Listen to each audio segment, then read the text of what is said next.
Bora trazer informações do São Paulo Futebol Clube. O Transferban caiu. O São Paulo, ainda na quarta-feira, fez o pagamento do 1,2 milhão de dólares à empresa do Roca, que era o antigo empresário do Caleri, que fez ali a intermediação da chegada do Caleri em 2021. Ele tinha um valor de comissionamento a ser recebido, um valor de comissão a ser recebido por conta dessa intermediação, por conta do São Paulo ter adquirido em definitivo o Caleri logo após o empréstimo. O São Paulo, a alegação é de que existiam divergências desses valores, e aí o São Paulo diz, o São Paulo, que quis deixar para a FIFA definir esse quesito. Quando a FIFA tratou e falou, ó, é assim, assim, assim, ponto, tem que pagar, o São Paulo já entrou em contato com o empresário, realizou o pagamento, e aí agora só aguarda aí a queda do Transferban. É bem possível que nesta quinta-feira o São Paulo já deve ter o seu nome retirado ali da FIFA relacionado ao Transferban. Só que lembrando também a informação que a gente trouxe com exclusividade, o São Paulo também está devendo ao pai do Caleri, o pai do Caleri que ajudou financeiramente também na contratação do Johnny, e aí agora o São Paulo também tem esse pagamento pendente aí que não chegou a realizar, mas o pai do Caleri é uma questão um pouquinho mais familiar, né, e tudo, então a questão fica um pouco mais, entre aspas, tranquila por conta do clube, não deve ser um caso de justiça. Mas como o antigo empresário que intermediou essa situação já não tem nem mais vínculo com o Caleri, então aí houve todo esse imbróglio. Então não há mais Transferban, tá? Não há mais Transferban. A expectativa é já na sexta-feira no máximo, mas nessa quinta já deve cair, mas no máximo na sexta-feira o São Paulo já deve estar liberado para contratação de novos atletas a partir da abertura da próxima janela de transferências, mas lembrando que em 96 anos de sua história praticamente, né, estamos indo aí para 2026 já, o São Paulo nunca teve Transferban, e nessa temporada já foram dois. A primeira na falta do acordo no pagamento com o Cerro Porteño referente a uma das parcelas da compra do Bobadilla, e agora com essa aí da comissão do antigo empresário do Jonathan Caleri. O que você acha disso tudo? Quero muito saber aí a sua opinião nos comentários. O técnico Hernan Crespo mandou um recado direto para a diretoria, conselho e para quem for fazer política no São Paulo na próxima temporada. Na última coletiva de imprensa, que inclusive acompanhamos ao vivo no canal, no nosso pós-jogo, a gente sempre bota a coletiva na íntegra do técnico Hernan Crespo ao vivo. E aí ele mandou um recado, ele falou sobre diversos assuntos, ele falou sobre o Mike, o Pedro Ferreira, o Paulinho, jogadores mais jovens, entrou nos pormenores da partida, sobre a motivação dos jogadores para essa partida depois de ter tomado 6-0, só que alguns pontos que mais chamaram a atenção, e um dos pontos foi esse recado meio que claro que ele deixou para todo mundo que quer fazer política no São Paulo na próxima temporada. A gente sabe que ano que vem será um ano eleitoral, então o São Paulo terá que passar ali realmente por um processo eleitoral natural, né? Provavelmente o Casares vai colocar o seu candidato, a oposição também, podemos ter aí, quem sabe, um terceiro candidato da mesma situação. Então, o Crespo ele já sabe realmente que o ano que vem será um ano complicado no ponto de vista político. Só que aí o Crespo ele deixou o recado, gente, façam política, não tem problema, só que não atrapalhem o elenco, não atrapalhem o dia a dia. O São Paulo é maior do que vocês, é maior do que essa questão eleitoral, então vamos trabalhar, cada um no seu cada qual, mas sem atrapalhar o dia a dia, e dar a entender que o dia a dia acabou sendo atrapalhado muito por conta dessas questões políticas. Eu vou abrir aspas aqui para o técnico Hernan Crespo. Espero que os envolvidos possam entender que essas dificuldades políticas condicionam o elenco.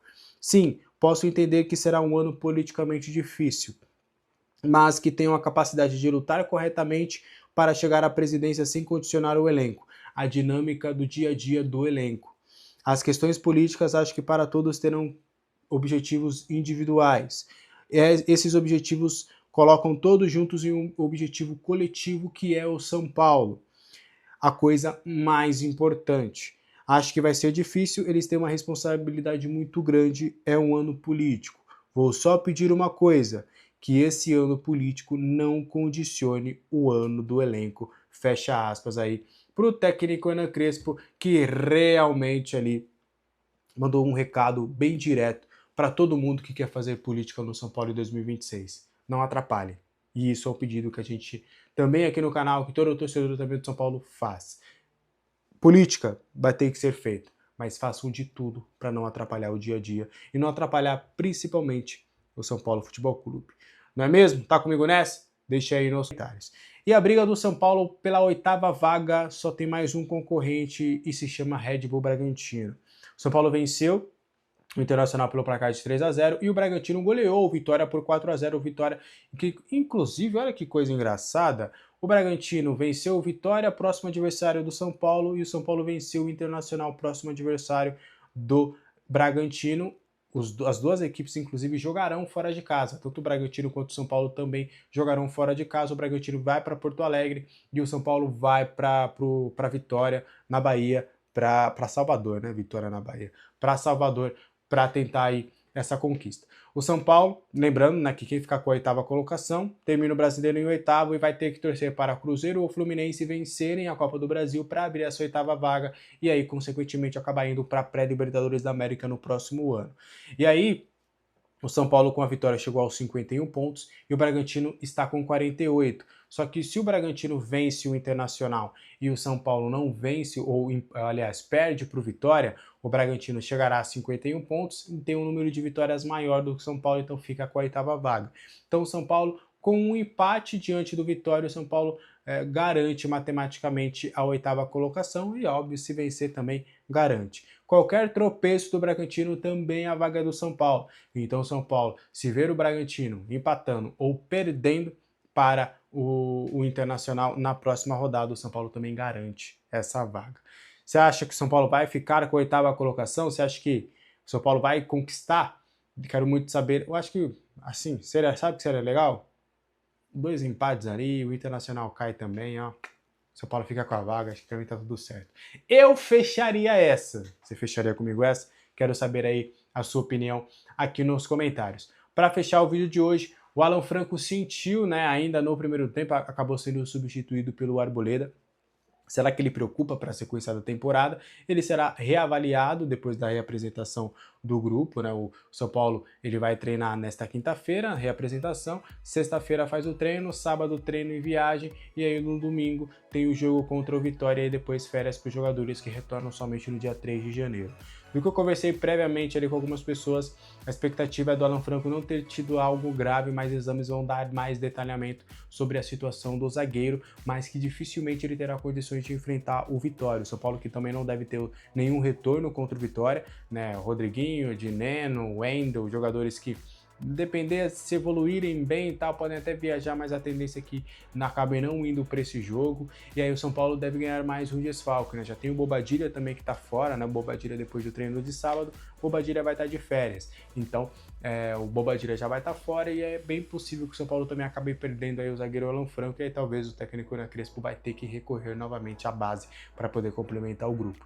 Então, o Alan Franco não deve ser algo grave no primeiro momento, óbvio que vai passar por exames, mas ele não deve estar disponível para o confronto contra o Vitória. Vamos aguardar as cenas dos próximos capítulos. O Arboleda que completou 350 jogos como atleta do São Paulo Futebol Clube.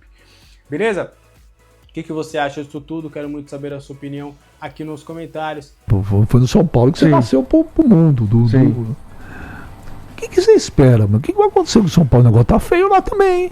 Cara, assim, é impressionante o que tem acontecido com o São Paulo na questão de gestão administrativa. O Dr. Marco deixou bem esclarecido o que é a política do clube do São Paulo, a questão técnica de jogadores, a questão médica. Eu acho que o São Paulo tem que melhorar demais e eu estou muito preocupado. E vários amigos que jogaram e tiveram história muito grande no São Paulo estão preocupados que o São Paulo está acabando. A gente precisa fazer alguma coisa, precisa melhorar. E a gestão é fundamental para isso. Se tiver que trocar pessoas, se tiver que trocar o jeito de administrar, eu acho que do jeito que está, a gente só vai afundar mais. E aí tem as conversas de fundo, de coisas, isso né? aí nunca deu certo. Eu acho que uma gestão competente ajuda muito. E o São Paulo não vai melhorar da noite pro dia.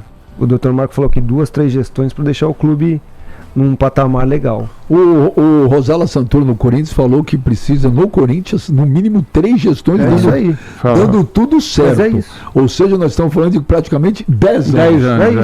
É isso. Aí o Kaique, o torcedor do São Paulo, o torcedor do Corinthians, Se vier um presidente aparecer, o cara assumiu hoje, que nem o Eduardo Bandeira de Mello, que no primeiro dia falou nação rubro-negra, não dá, e mandou Wagner Love lá embora, aquela história toda. Vocês vão ter que ter paciência, não dá. Eu não posso montar um time caro, porque preciso pagar a dívida. Torcedor do São Paulo e torcedor do Corinthians teriam essa paciência? Eu acho que se não acontecer isso, como que vai fazer?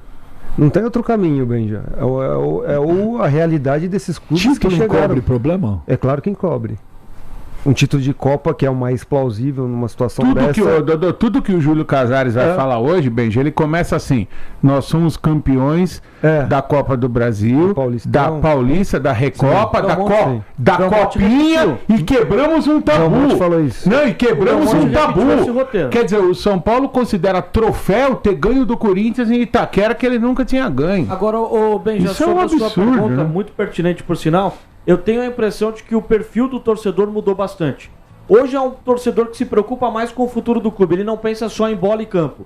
É um torcedor que ele está acostumado mais a acompanhar também as mídias independentes, acompanhar a mídia segmentada, acompanhar o balanço financeiro do clube, acompanhar o aumento de dívida ou redução de dívida. Aí toma 4-0 do Palmeiras. Mas eu eu não concordo. Eu respeito a opinião do Kaique, né? Mas eu não concordo, porque só começaram a dívida do São Paulo, ela vem crescendo desde que o Casares assumiu. E só começaram a xingar ele agora porque tá perdendo.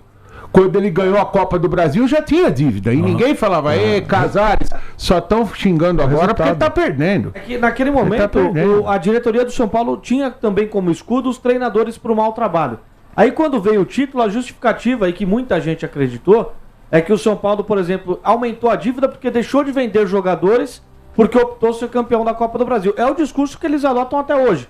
O São Paulo bate no peito e afirma até hoje. Não vendeu o Pablo Maia, não vendeu o Rodrigo Nestor, não negociou outros jogadores, Caleri, Luciano, com propostas que chegam todo dia, sondagens. Não negociou porque, segundo a diretoria, era um planejamento sendo feito para conquistar a Copa do Brasil. Naquele momento, o torcedor acreditou. Agora, na má fase, cai matando em cima. O exemplo tá aí, velho. É o Flamengo e o Palmeiras. O Flamengo, você acabou de falar, quando o Bandeira chegou lá. É o exemplo, cara. Você tem que seguir o exemplo e você tem que falar a verdade. Eu acho que ser transparente nesse momento. Mas não é fácil. Ninguém tá falando que é fácil. Não é fácil. Não é fácil, mas vai fazer o quê, André? Não, eu entendo o que você está dizendo, Dodô, e eu concordo com você. Mas o discurso na prática é outro completamente. Se você faz tudo isso aí que o doutor falou, o doutor Marco Aurélio Cunha, agora já foi a entrevista, a gente aqui também tem que fazer o nosso papel como comentarista. A interpretação da entrevista do Dr. Marco Aurélio Cunha é que ele já está se candidatando a presidente do São Paulo, né? Ele já fez um discurso de candidato à presidência. Essa é a interpretação da entrevista dele. E está tudo certo, ele tem todo o direito, né? E o que ele diz, o que ele propõe, que o São Paulo tem que ter um time mais barato, mais jogadores que tenham uma condição de lutarem mais pela camisa do São Paulo, essa coisa toda. Tudo isso é muito bonito. Quando entra na zona de rebaixamento, e outra coisa, meu amigo, Ajude 5 segundos para pedir a sua ajuda ao nosso canal com o seu like e se inscrever se ainda não for um inscrito. Bom, gente, vamos seguindo aqui nessa questão de presidentes aí, né? Agora foi noticiado por vários portais que Marco Aurélio Cunha deve protocolar nos próximos dias o pedido para que volte a ser lá conselheiro do São Paulo, membro do Conselho Deliberativo do São Paulo. E o que isso quer dizer? Quer dizer que o Marco Aurélio Cunha tem tudo para se candidatar a presidente do São Paulo. Hoje o Marco Aurélio fala que não tem interesse, que não será candidato. Galera, papo para boi dormir. Já existem várias movimentações, ainda mais nessa crise toda que está rolando no São Paulo, para que Marco Aurélio Cunha seja presidente do São Paulo na próxima eleição. Ele não é um nome tão forte internamente, eu vou dizer para você, tá? O Marco Aurélio não é um favorito.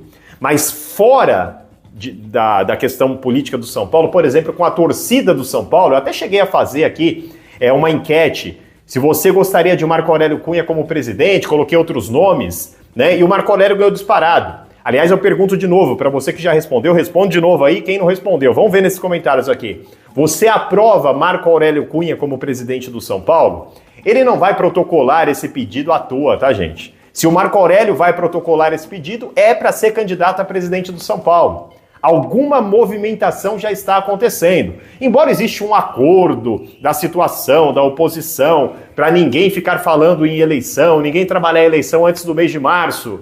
Mas está todo mundo trabalhando, é só você ver o Júlio Casares, né? Tá andando com o Márcio Carlomagno, que provavelmente será o candidato dele para cima e para baixo. Ele queria emplacar o Olten Ares de Abreu Júnior, né? Só que a rejeição foi muito maior na torcida.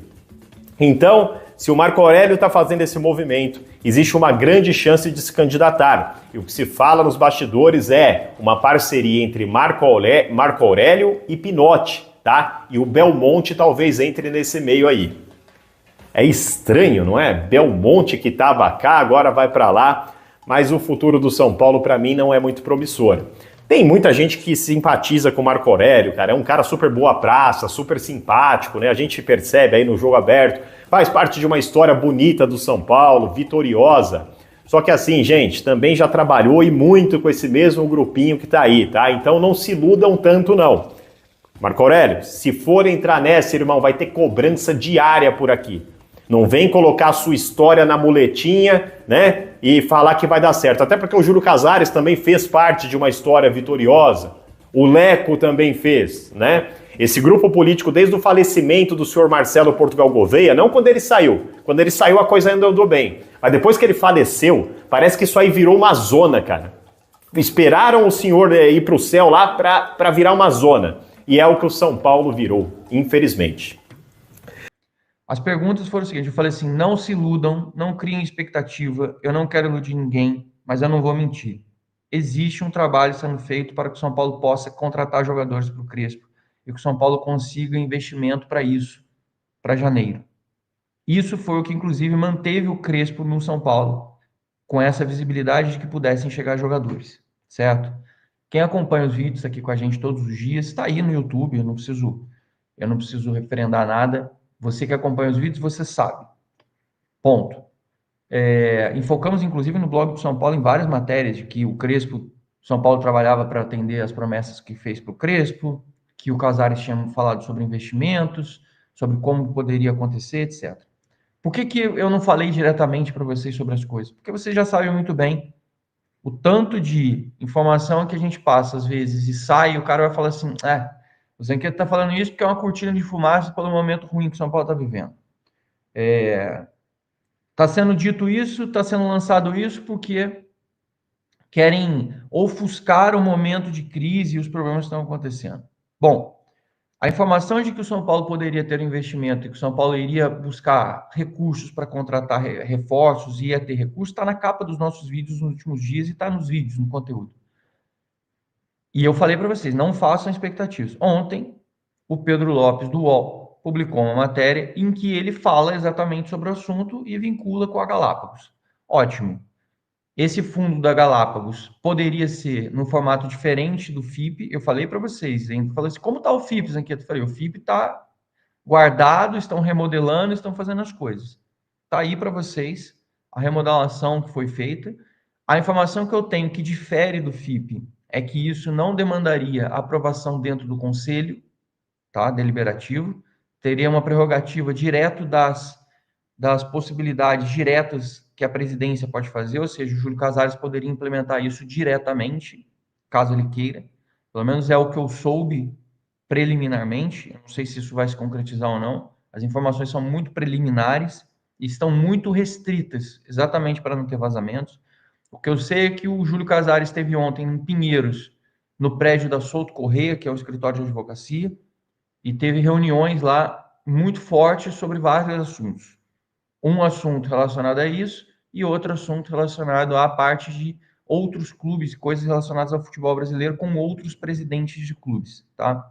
Isso vocês também não viram em nenhum lugar. Essas são informações que a gente traz aqui para vocês terem ciência do que está rolando, só para vocês terem o conhecimento total. Zanqueta, como esse fundo vai acontecer? Quanto a gente vai pagar? Isso entra como dívida? Isso entra como débito? O São Paulo vai ter que pagar ônus? O São Paulo vai ter que pagar taxa em cima do valor? O São Paulo vai ter perda financeira? Isso vai aumentar o valor da dívida do São Paulo? Isso vai fazer uma coisa? Eu não sei. E quando eu não sei, eu digo para vocês. Eu não sei como o São Paulo está planejando lançar isso dentro da agenda do clube. Eu não sei como o Júlio Casares está pretendendo lançar isso em termos de balanço. Eu não sei como o São Paulo está pensando em manobrar isso. Eu não sei se isso pode ser um golpe de misericórdia, se isso vai deixar o São Paulo refém da Galápagos, se isso vai deixar o São Paulo exposto a ponto de não ter caminho mais e não ter outro recurso se não virar uma SAF. Eu não sei, tem muitas vertentes acontecendo. O que eu disse para vocês nos últimos dias e vou repetir hoje para que isso fique claríssimo para todos. Eu não vou emitir juízo de valor em cima de uma coisa que não existe no papel de forma plena. Eu não vou emitir juízo de valor ou vou colocar qualquer tipo de expectativa ou ilusão em cima de mim ou de vocês que não seja em cima de fatos puros e concretos.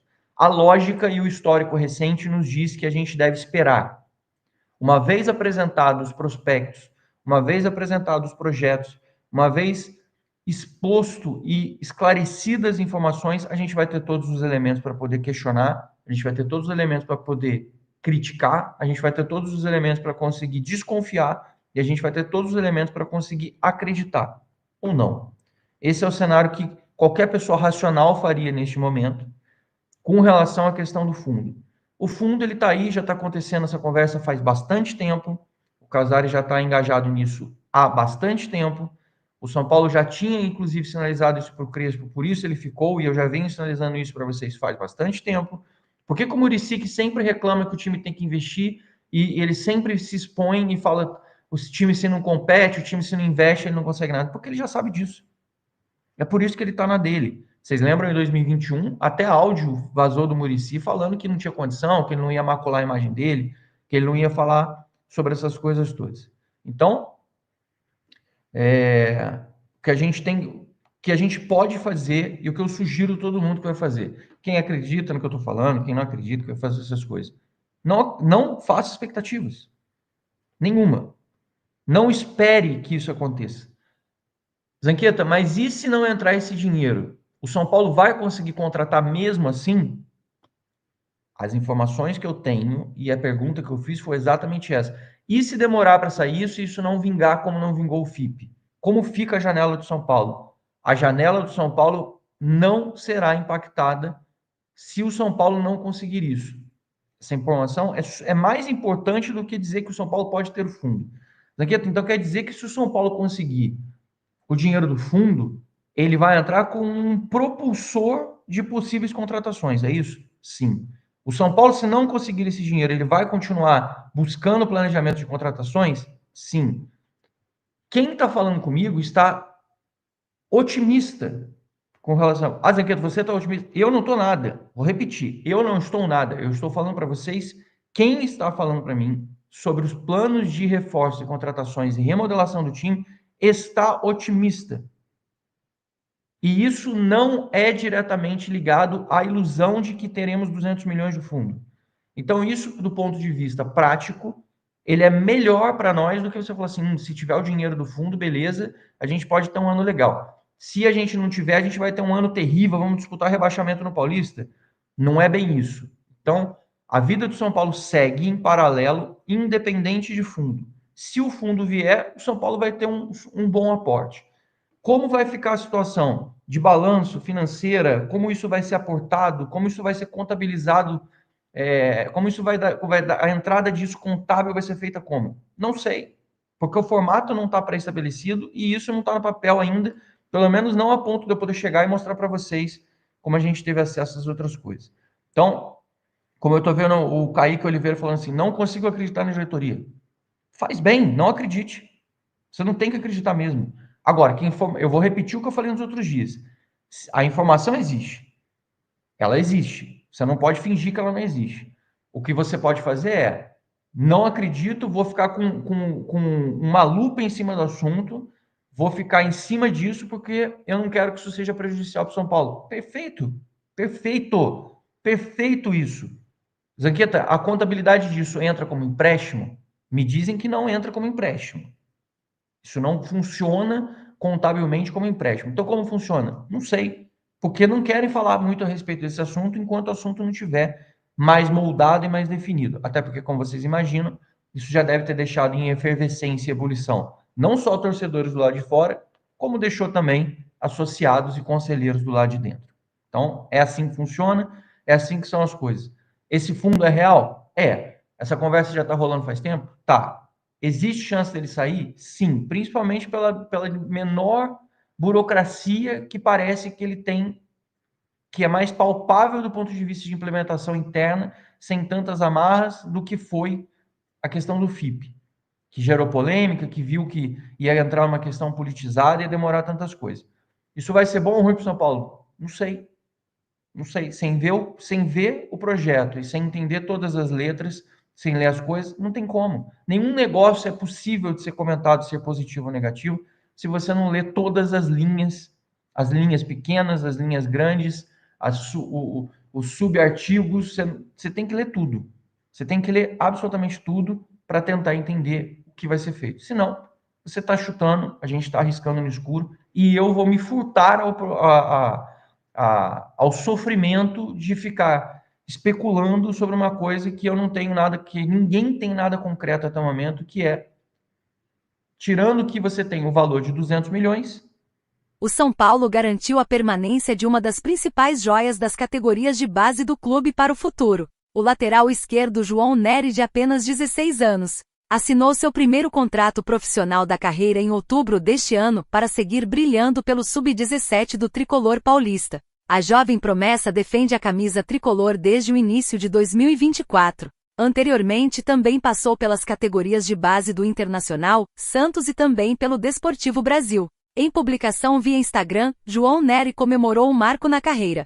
Gostaria de agradecer primeiramente a Deus por tudo que Ele faz na minha vida. Ao São Paulo, ao meu empresário Fabiano, a todos que contribuíram de alguma forma, e principalmente à minha família, porque sem eles nada seria possível, disse. Apesar de ainda não possuir idade para estrear pelo time profissional do São Paulo, o nome do lateral já levanta fortes expectativas nos bastidores. Inclusive, o jogador foi incluído em uma lista seleta dos melhores jogadores do setor sub-17 junto ao atacante Breno e ao também lateral Ângelo. Breno é um centroavante técnico com bom biótipo para jogo aéreo, é ambidestro. No acabamento das jogadas perto do gol ele tem uma boa desenvoltura. O João é um jogador mais de espaço, gosta de espaço para correr, é um jogador muito potente e leve. O Ângelo é um lateral com característica de meia com muito recurso técnico, com criatividade absurda, decide com drible, com passe e com finalização, explicou Mário Ramalho. E aí, torcedor, agora falando sobre o futuro do São Paulo,